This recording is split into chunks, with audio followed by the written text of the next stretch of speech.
May ulam na ako guys. Ayan o. Binaguo nga na gulay. Anong gulay to te? Bulang lang siyang may ribs. Ayan. Tapos may bagoong.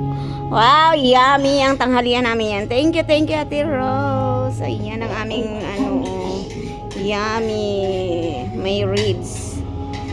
Ayan. Nakalibre kami ng tanghalian. Thank you. Ayan, thanks for watching. Bye. Mag-ingat po ang lahat. Ayan guys. Ayan, binaguungan na may kamuting, baging. Ayan, kaya makatas, masarap yung niya. Ayan. Ayan, tingin pa lang, ay yummy na. Ayan, may ribs yan guys. Ayan, may baboy. Oh, may siya, bagoong. Yummy. Kainan na guys. Thanks for watching. Bye.